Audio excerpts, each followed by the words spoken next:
Pai nosso que estás nos céus, santificado seja o teu nome. Venha o teu reino. Seja feita a tua vontade, assim na terra como nos céus. O pão nosso de cada dia nos dá hoje. Perdoa as nossas dívidas, assim como nós perdoamos aos nossos devedores. E não nos deixes cair em tentação, mas livra-nos do mal, pois teu é o reino, o poder e a glória para sempre. Vem, Senhor, suscita em nós a tua palavra, a tua revelação, o teu Espírito. Nós entregamos a ti nossas mentes, corações, nosso ser mais profundo, e pedimos que assim como tu sopras essa brisa gostosa sobre nós, que a tua palavra também venha com esse frescor, que o teu Espírito, que sopra como vento aonde quer, sopre sobre nós hoje, sobre o nosso espírito, e refresque o nosso ser, e desabafe a nossa alma, e nos areje, e nos abra, para que sejamos completamente invadidos pela tua graça, pela tua vida. Nós pedimos que seja assim, em nome de Jesus. Amém. Podem se assentar, os que puderem se assentar, não é? Agora, quem não tiver onde sentar e quiser sentar aqui, gente, por favor, não tem protocolo, então venha mesmo com toda liberdade, tá bom? Eu quero ler um texto no livro de Atos dos Apóstolos, no capítulo 17. Atos dos Apóstolos, capítulo 17. É Paulo chegando à cidade de Atenas. E é a primeira vez que ele vai à cidade.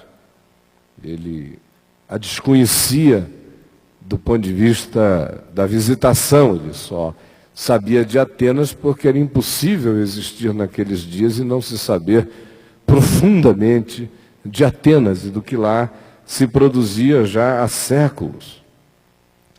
E o livro de Atos nos diz o seguinte, verso 16: enquanto Paulo os esperava em Atenas, o seu espírito se revoltava, e o texto grego que designa essa palavra revoltar é a mesma que também designa aquele sentimento de resfolegância animal. Havia uma ansiedade estranha nele, em função do que ele via. Se revoltava em face da idolatria dominante ou esmagadora, é a palavra original, que se manifestava na cidade. Por isso, dissertava na sinagoga, entre os judeus, e também pregava aos gentios piedosos. Mas também falava na praça todos os dias, entre os que ali se encontravam.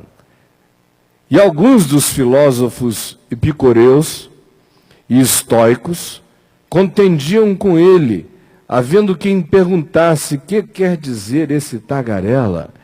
E outros: parece pregador de estranhos deuses, pois pregava a Jesus e a ressurreição. Então, tomando-o consigo, o levaram ao Areópago, dizendo: podemos saber que nova doutrina é essa que ensinas, posto que nos trazes aos ouvidos coisas estranhas, querendo saber o que vem a ser isto. Pois todos os de Atenas e os estrangeiros residentes de outra coisa não cuidavam, senão de ouvir as últimas novidades. Então Paulo, levantando-se no meio do Areópago, disse: senhores atenienses, em tudo vos vejo acentuadamente religiosos, porque passando e observando os objetos do vosso culto, encontrei também um altar no qual está inscrito: ao Deus desconhecido.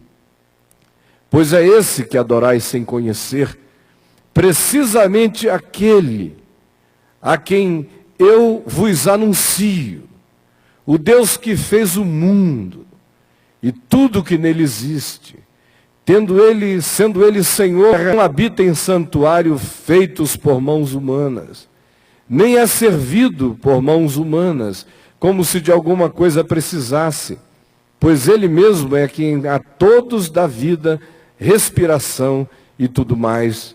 De um só fez toda a raça humana para habitar sobre a terra, havendo fixado tempos previamente estabelecidos e os limites da sua habitação, para buscarem a Deus, se porventura, tateando, o possam achar, bem que não esteja longe de cada um de nós, pois nele vivemos, e nos movemos, e existimos, como alguns dos vossos poetas têm dito, porque dele também somos geração. Sendo, pois, geração de Deus, não devemos pensar que a divindade é semelhante ao ouro, à prata ou à pedra, trabalhados pela arte e imaginação do homem. Ora, não levou Deus em conta os tempos da ignorância, agora, porém, notifica aos homens que todos em toda parte se arrependam, porquanto estabeleceu um dia em que há de julgar o mundo com justiça por meio de um varão que destinou e acreditou diante de todos, ressuscitando-o de entre os mortos. Quando ouviram falar de ressurreição de mortos, uns escarneceram e outros disseram: a respeito disso te ouviremos noutra ocasião. A essa altura Paulo se retirou do meio deles. Houve, porém, alguns homens que se agregaram a ele e creram. Entre eles estava Dionísio, o Areopagita, uma mulher chamada Dâmaris, e com eles outros mais. Olha só, gente. A história vocês acabaram de ouvir, e eu não vou repeti-la porque seria redundante, o texto é autoexplicativo. Mas o que chama a atenção é o que não está dito. Antigas tradições nos dão conta de que alguns séculos antes de Paulo chegar em Atenas, aconteceu uma praga terrível na cidade e que veio a perturbar horrivelmente a população inteira, de tal modo que milhares eram os que morriam.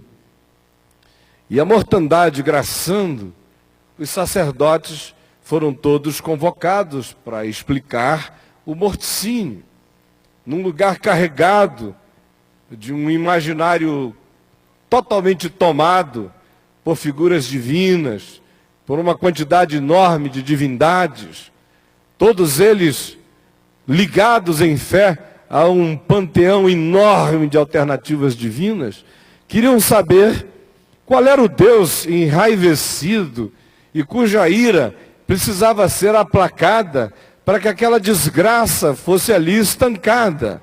Essa era a consciência antiga, absolutamente dependente de humores celestiais que não correspondiam a divindades, mas apenas aos caprichos da própria natureza. A natureza, nos seus caprichos, foi muito frequentemente interpretada como sendo um instrumento de juízo, castigo e esmagamento divino, vinganças celestiais contra a perversão humana, a gente sabe disso. E aí, mais uma vez essa interpretação entra em curso. Eles querem saber qual Deus a ser aplacado. E os sacerdotes convocados iniciaram rituais os mais diferentes para os deuses todos que havia no panteão grego. E a praga não cessava.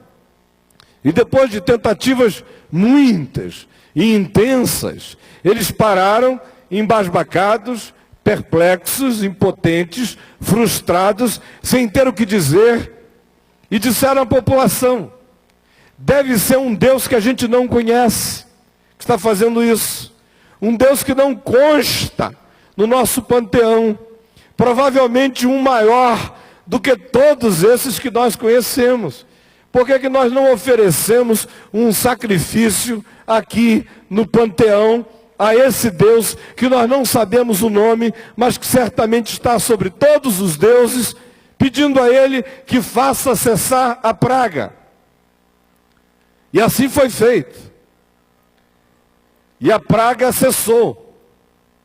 E eles, não tendo a quem fazer referência, erigiram esse altar, e que nele estava inscrita esta frase que Paulo aqui menciona, quando diz: passando e observando os objetos do vosso culto, encontrei também um altar no qual está inscrito ao Deus desconhecido.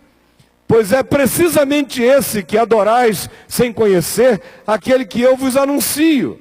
O Deus que criou o mundo, o céu, a terra e tudo que neles há, que a todos dá vida, que fez de cada um de nós sua própria geração, que permite que a sua bondade se manifeste sobre a terra de tal modo que os homens tenham ideias, percepções, insights, iluminações, discernimento e respostas acerca disso, sem que nem mesmo percebam o quão profundamente instigados por Deus eles são o tempo todo. Porque a razão é simples, explica Paulo, porque nele nós nos movemos, existimos e respiramos. Ele não está longe de cada um de nós, embora a maioria de nós em relação a ele ande tateando. E disse: eu estou aqui justamente para falar desse que um dia foi objeto desse interesse absolutamente inominável, porque vocês simplesmente foram objeto de uma graça que lhes era desconhecida, e é acerca dessa graça desconhecida que eu estou aqui para falar. Desse Deus que vocês adoram sem saber quem é. E então, ao final, afirmou que essa revelação de Deus se havia consumado, estabelecido de maneira definitiva em Jesus, que é aquele que ressuscitou de entre os mortos. Aí, quando eles ouviram falar em ressurreição dos mortos, uns escarneceram, outros disseram: tá legal, valeu, mas a gente vai deixar para te ouvir numa outra ocasião. E apenas uma moçadinha pequena seguiu a Paulo, mas entre eles o Areopagita, porque essa conversa toda aconteceu no Areópago, que fica na subida para a Acrópole de Atenas. Aí você diz: bom, legal, uma história bonita, mas o que isso tem a ver comigo hoje à noite? Eu estou aqui e sou cristão, ou nasci num ocidente de cultura judaico-cristã, ou eu fui batizado na igreja católica por convicção dos meus pais, que acabou virando minha convicção, ou na igreja protestante ou evangélica das mais diversas matizes. Depois de um tempo eu fui me tornando uma outra coisa, mas eu ainda faço essa confissão nominal, cultural, de que eu sou cristão, de alguma matiz. Outros, no entanto, se sentem até afrontados com essa minha afirmação, porque dizem: eu sou cristão mesmo, comprometido, participo de uma igreja, dou o meu dízimo, frequento com regularidade, bato ponto espiritual 2, 3 vezes por semana lá, recebo os eflúvios abençoados do convívio. Por isto, eu não estou nesta categoria. Mas eu só queria dizer para você o seguinte: essa aqui não é uma assembleia de gregos, esse não é o panteão romano, aqui não estão os filósofos epicureus e estoicos, que eram aqueles que contendiam com Paulo, os epicureus com seu materialismo radical, os estoicos com a sua atitude cética e absolutamente resignada, e praticante de uma ética sem esperança, viviam apenas o momento com aquela expectativa de praticar toda sorte de negações que os livrassem de alguma manifestação de um desejo que se transformasse numa ansiedade e que produzisse uma alma inquietada. Em outras palavras, era uma espécie de budismo grego. Esse era o pessoal que estava ali contendendo com Paulo. Nenhum desses está presente aqui necessariamente com essa formatação de consciência. Aqui entre nós, a situação é outra. Mas aqui entre nós, provavelmente, não seja diferente o fato de que a maioria de nós adora aquele que não conheceu. E disso eu estou falando de todos, por uma razão simples. Você pode dizer que Deus estava em Cristo reconciliando consigo o mundo. Você pode dizer que foi batizado na igreja cristã. Você pode alegar toda essa frequência aos encontros e a cultos e ao que quer que seja que designe para você seu compromisso espiritual. Você pode saber referências bíblicas de cor. Você pode recitá-las. Você pode pregar. Você pode ser ministro. Você pode ser pastor. E ainda assim está adorando aquele a quem você não conheceu. Com a boca cheia do nome de Jesus. Babando o nome Jesus. Falando em Jesus o dia inteiro, sem nunca tê-lo conhecido. Aí você diz, desculpa, será que você não está tornando esse caminho muito mais estreito do que é necessário? Não é melhor você lidar com a pressuposição de que se o cara, de fato, recebeu um label de água na cabeça ou um afogamento batismal, ele é um cristão, e se ele mantém a frequência e tenta andar conforme os ditames, ele é um cristão? E eu lhe digo, não.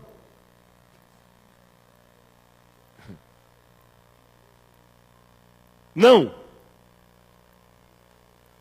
Ele pode dizer o que a reforma protestante nos ensinou a dizer. Que mediante a fé nós estamos justificados diante de Deus. E ele pode até crer nisso como doutrina. E ele pode até ter um pacote doutrinário interessantemente correto. E não conhecer a Deus. Porque há uma única pergunta a se fazer quando se trata de Deus. Deus é amor. Aquele que ama, conhece a Deus. Aquele que não ama, não conhece a Deus. Porque Deus é amor. Com relação a Deus, há só uma segunda questão a ser feita. Se essa tua fé te fez conhecer a Deus, a pergunta que resta é só uma. O teu coração está em paz. Paz para viver, paz para morrer, paz para abraçar os que nascem, paz para sepultar os que morrem, paz para ganhar, paz para perder, paz no possuir, paz na escassez. Teu coração já conheceu de algum modo essa paz para você ser. A paz que traz ao seu coração o contentamento de poder dizer, eu estou grato por ser quem eu sou. A paz que faz com que todos os valores exteriores se tornem completamente relativos, porque o que importa é tê-la, porque sem que se atenha, qualquer outra coisa que se possua do lado de fora, significa simplesmente que a coisa vai nos possuir e nem nós, não nós a coisa, porque a tentativa de possuir sem paz no coração nos faz sempre escravos daquilo que a gente pensa que está possuindo. Por isso a vida fica agrilhoada aos humores da existência. Se você perde, você se desespera. Se você ganha, você se torna eufórico, mas você em momento algum experimenta paz.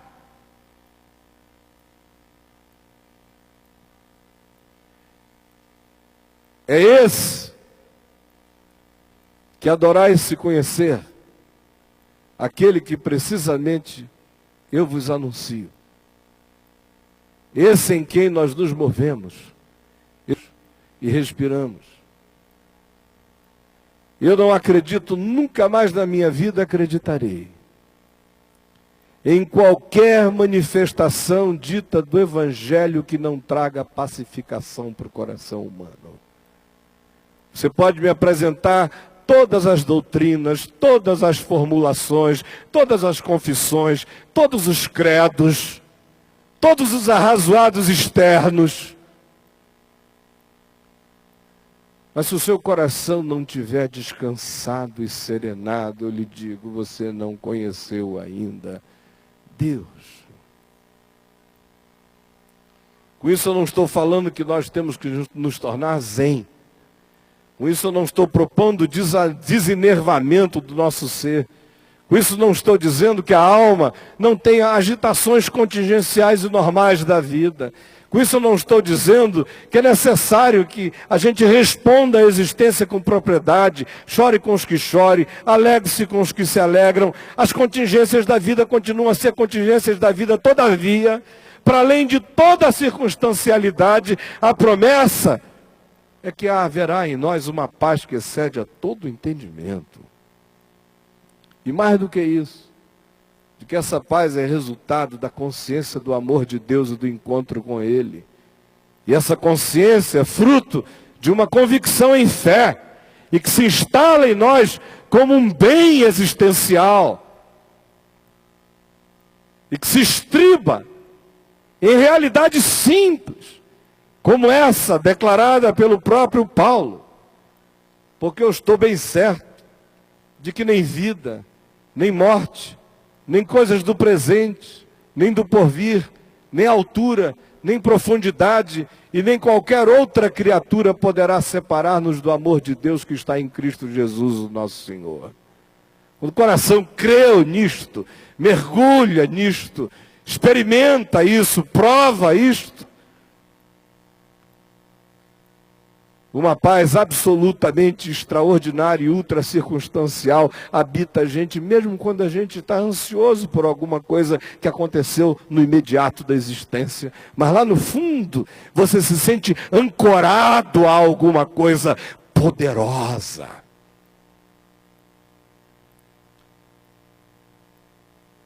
Queria que você se perguntasse hoje à noite, se no panteão do seu culto, do qual foram retirados todos os deuses nomináveis, ficando apenas Jesus, a quem você doutrinariamente confessa como Deus, mas nunca conheceu como bem para o seu ser. No máximo, a maioria experimenta o Evangelho como uma doutrina de amestramento para a conduta e pensa que isso é vida com Deus, mas isso é apenas obra de amestramento, é behaviorismo cristão. Eu estou falando é de conhecer paz para viver e morrer, é estar liberto da fobia da morte, para poder usufruir as possibilidades da vida. E isso só acontece com a gente quando a gente de fato usufrui como bem para a própria existência aquele em quem a gente vive, respira e existe. A grande ironia é esta. Paulo está dizendo, nele nós nos movemos, existimos e respiramos. A nossa existência, mesmo naquilo que signifique os momentos, atos e gestos mais estranhos e bizarros do nosso comportamento, ou das nossas pulsões que se transformam em movimentos na vida, ainda estão alimentadas por Deus. Essa é a grande e bizarra manifestação de Deus. Porque até o absolutamente alienado usufrui. Como diz o livro de Jó, porque se Deus pensasse só em si e retirasse da criação o seu espírito, toda a carne a uma expiraria, e toda a relva secaria, e toda a vida se reduziria ao nada. Você está pisando em vida. Um fogo queima e crepita vida. Tudo que nos cerca é vida. A gente respira vida. A gente ama os filhos, isso é vida. A gente é capaz de amar alguém, se apaixonar, isto é vida. A gente é capaz de comer, sentir prazer, isto é vida. A gente é capaz de abrir os sentidos e respirar e comer com o olfato, isso é vida. A gente é capaz de se enternecer com uma melodia, isto é vida.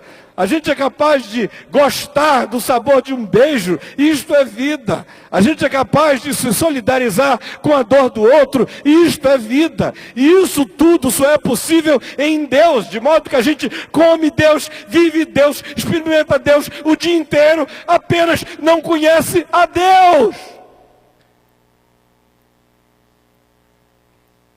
E quando adora, mesmo quando se o adora em nome de Jesus, na maioria das vezes o Jesus acerca do qual nós falamos não corresponde ao Jesus do Evangelho. Portanto, trata-se apenas de uma construção mental apelidada de Jesus. E o Deus que a gente constrói para além de Jesus, para ser o Pai, aquele que acerca de quem Jesus faz a mediação, é um ser tão apavorante, estranho, grotesco, irado, maligno, hostil, caprichoso, perverso, que diz que é amor só para seduzir a gente. O cara chega, ele te aplica outra lei e te esmaga e diz: olha, eu amei o mundo de tal maneira para que todo aquele que crê em mim não pereça, e quem não crê em mim, eu vou descer o cacete.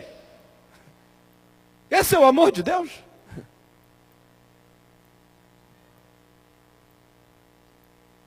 Isso é só uma construção. Eu estou falando de conhecer a Deus, de conhecer a Jesus, de experimentar o conhecimento de Deus não como alguma coisa mental apenas. A mente é o tapume dessa experiência. A mente é a burrice dessa experiência. A mente ainda é a toperice dessa experiência. Eu estou falando de um outro nível. Jesus não disse: Deus é mente, e importa que os seus adoradores o conheçam mentalmente e numa verdade dialeticamente proposta. Ele simplesmente disse: Deus é espírito. E importa que os seus adoradores o adorem em espírito e em verdade. Nós estamos sendo convidados para experimentarmos o bem que nos cerca. Não na natureza imediata apenas e externa a nós, mas experimentarmos o fato de que qualquer coisa que pulsa como vida em nós é graça divina. E essa coisa só pulsa desassistida, solta, confusa, inquieta e aflita, como diz Paulo, porque a gente ainda está tateando no escuro, buscando, mas não achou. Está andando como quem tateia. O nosso altar ao Deus desconhecido tem um nome cristão. Mas o nome Jesus significa só um nome.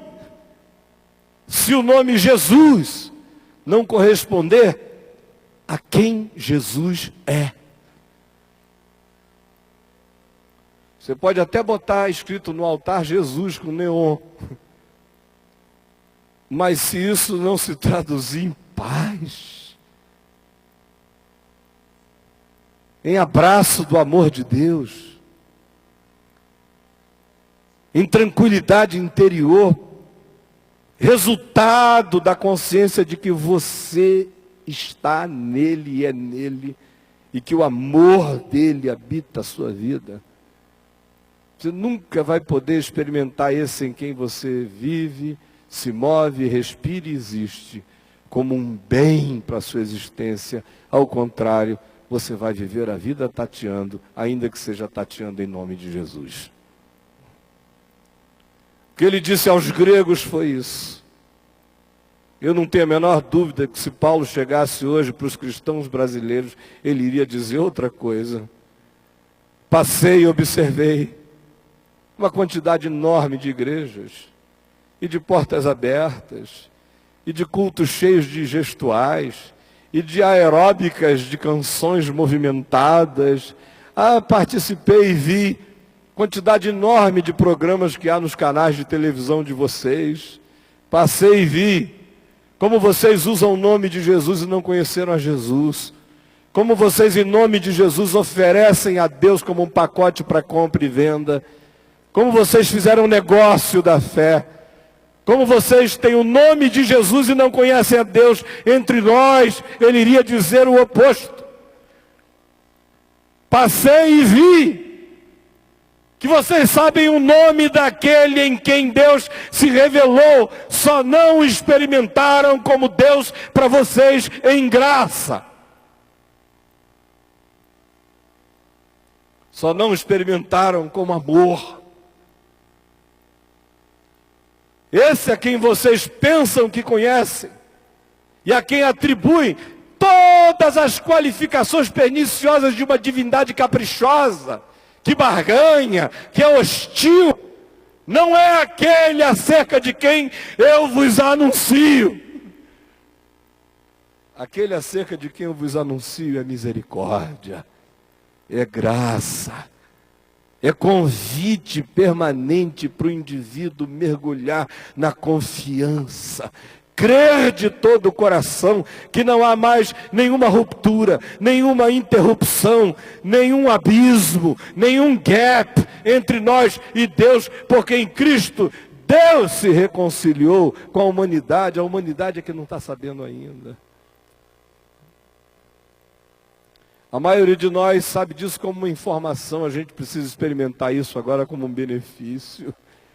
Se Deus se reconciliou com o mundo em Cristo, pelo amor de Deus, pare de brigar, de lutar, de sofrer angustiado, em expectativas apavorantes com relação à celestialidade, a tal ponto que eu tenho encontrado uma quantidade imensa de pessoas que me dizem o seguinte: eu virei agnóstico apenas para não viver com aquela espada judaico-cristã de um Javé absolutamente indignável a qualquer momento que poderia me quebrar no meio.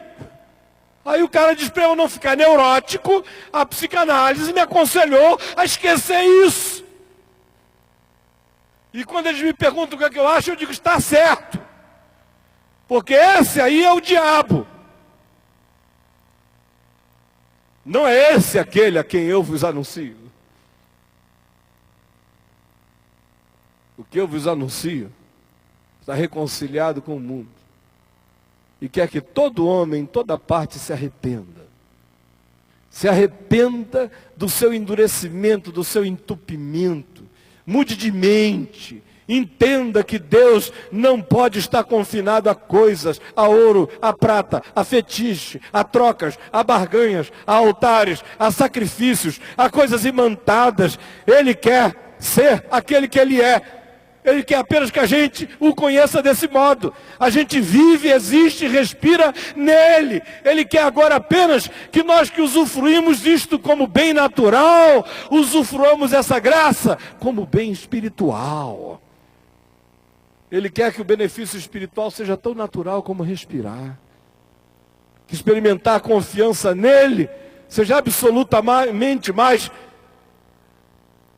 decididamente sólido do que pisar nesse chão. Alguém hoje aqui, enquanto esteve sentado, teve alguma dúvida acerca da possibilidade desse chão ceder durante esse culto e a gente ser tragado pela terra? Alguém teve essa suspeição? Rolou essa aflição aqui no coração de alguém? Pelo amor de Deus, o cara confia no chão. Não confia na rocha eterna?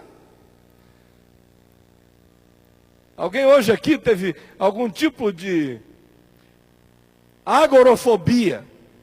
Aberto aqui ao ar livre e sentiu que não podia respirar? Esse mal existe com uma possibilidade muito mais frequente de manifestação aqui.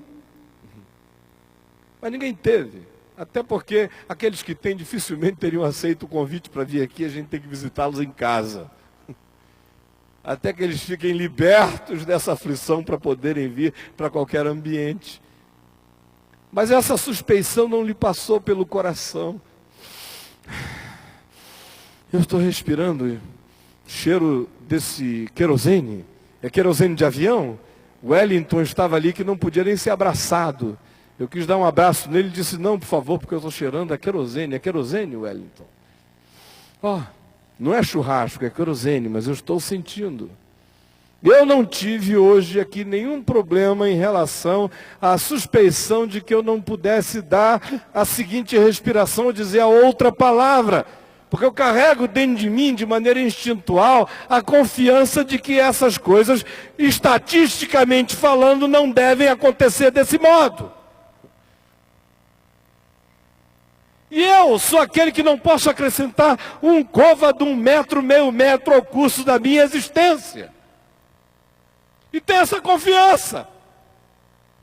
Esse é absolutamente desligável a qualquer momento.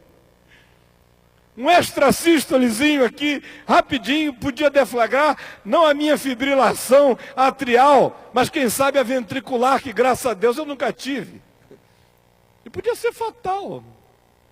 Eu não tenho certeza para dar em relação a nada, no entanto estou com uma confiança total aqui. Alguém aqui acha que eu estou não confiante acerca de alguma coisa? Pelo amor de Deus, por que eu posso ter essa confiança sobre a lógica da sequencial da existência e não posso confiar a minha existência a inteira àquele em quem eu respiro, vivo e existo? Sem fé, é impossível agradar a Deus. Porquanto é necessário que aquele que de Deus se aproxima, creia que Ele existe, que se torna o galardoador de todos aqueles que o buscam. O convite é para confiança, é para entrega a esse, que é o varão a quem Deus creditou e destinou para ter autoridade sobre todos, fazendo-o ressuscitar de entre os mortos. Essa confiança vem carregada de paz, mergulha a gente no amor e faz com que Deus deixe de ser uma abstração, uma ideia, uma crença, um objeto indefinível, um mistério externo. Passa a ser mistério em nós, absolutamente vivo, presente, cheio de esperança em nós, vivificante para o nosso ser, enternecedor do nosso coração, que nos visita todos os dias, com alegria de ser, com confiança. Mesmo que a figueira não floresça, e nem haja fruto na vide, mesmo que o produto da oliveira minta, e os campos não produzam mantimentos, quando você conhece a Deus, você se alegra no Senhor, sempre. Aquele a quem conheceis o nome, e dizeis adorar, e ainda não conheceis, porque o conheceis apenas como nome, como história, o conheceis segundo a carne, o conheceis de uma vida que vai do presépio a uma ressurreição testemunhada apenas como milagre histórico. Mas não conheceis ainda como aquele que nasce no ser, como aquele que caminha em nós, como aquele que faz o milagre de transformação do nosso coração de dia em dia, de glória em glória, de fé em fé.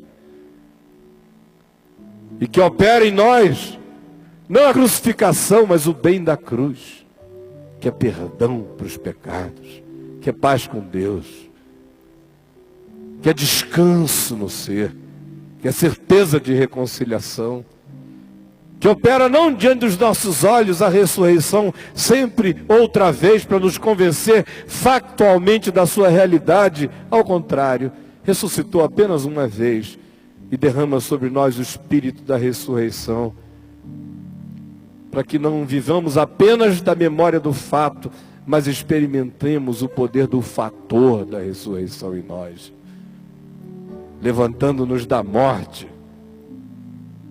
de qualquer morte, e colocando-nos de pé na vida. Essa é a experiência do conhecimento de Deus. Do contrário, terei que dizer, passando e observando, vi que sois profundamente religiosos. E que o nome Jesus está presente em quase tudo o que vocês fazem.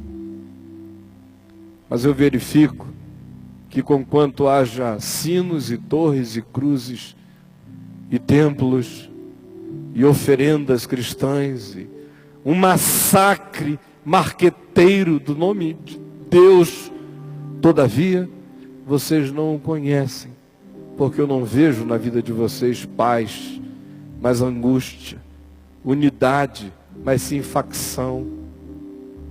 Não vejo amor que inclui, e sim juízo que exclui. Não vejo o bem da pacificação, mas sim o espírito da oposição, da contenda.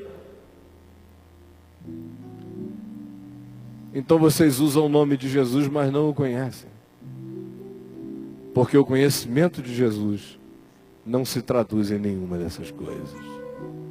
Então hoje, eu queria que você pensasse o seguinte: esse texto, que no meio cristão quase sempre é lido, quando se pretende falar de Jesus para pessoas que supostamente não o conhecem, ou seja, é um texto que carrega em si o label de texto evangelístico. Vamos acabar com essa coisa, porque o bumerangue está voltando para cair na nossa cara e para nos perguntar de novo se, apesar de todas essas significações e simbolizações externas relacionadas a Deus e a Jesus, se alguma dessas coisas guarda qualquer relação de realidade com a promessa de Deus a ser cumprida no coração daquele que crê, que é paz, e que é a experiência do amor de Deus, em confiança, que nos ajuda a andar sem medo, porque o perfeito amor lança fora o medo. Vamos ficar em pé.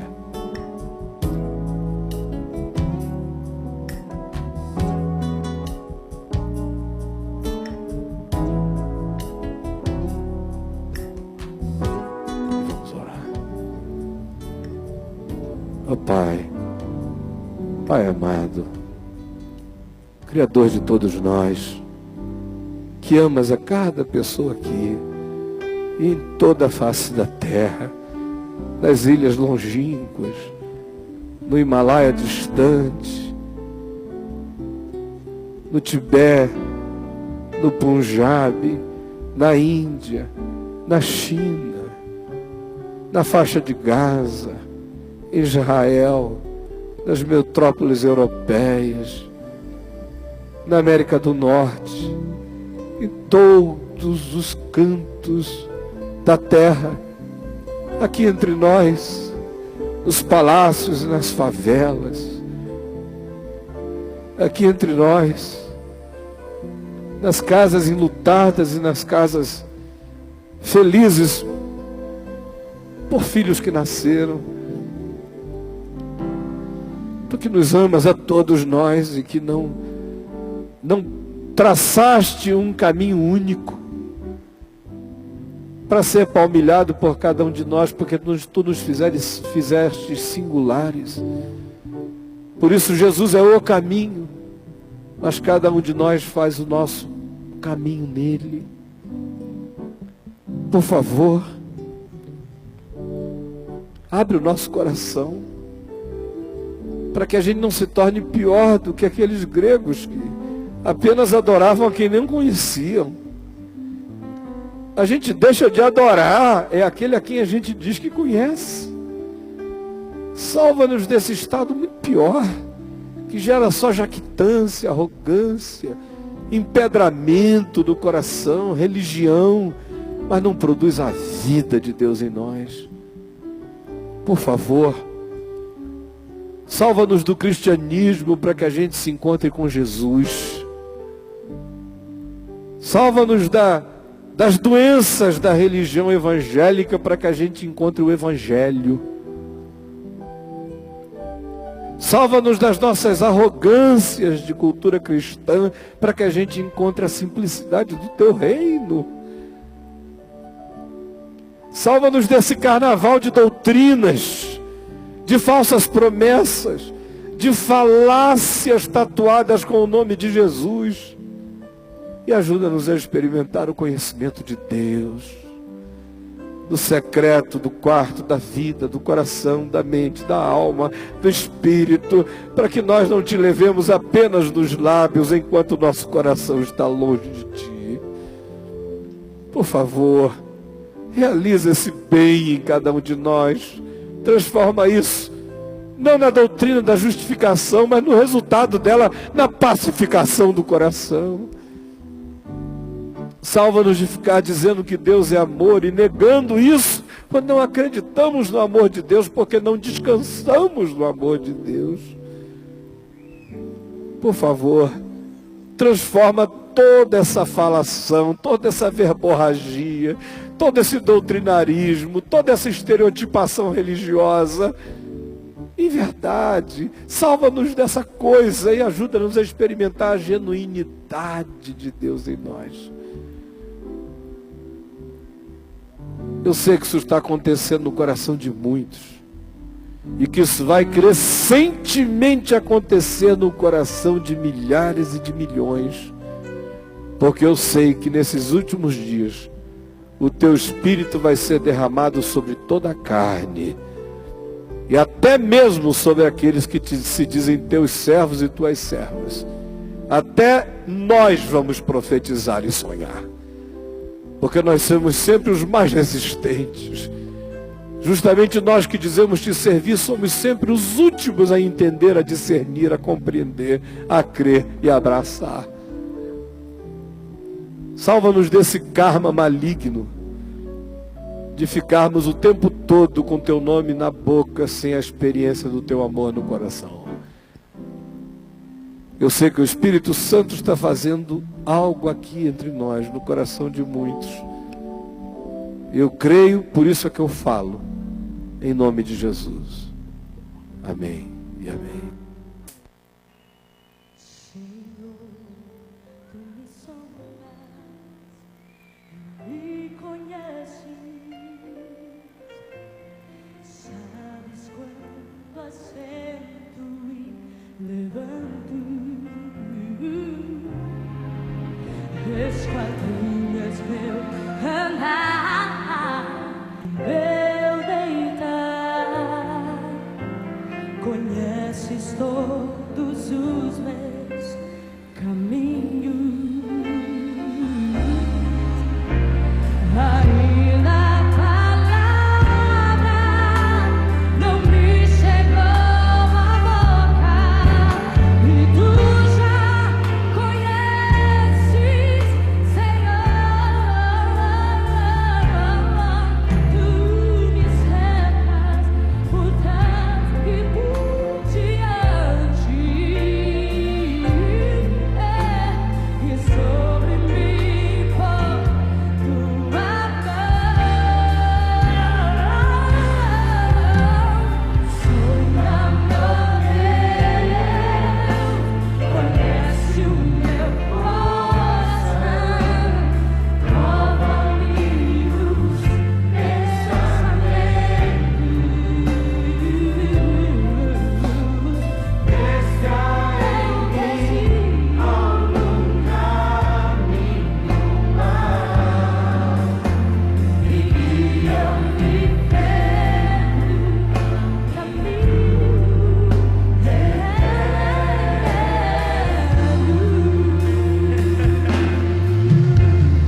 Hey.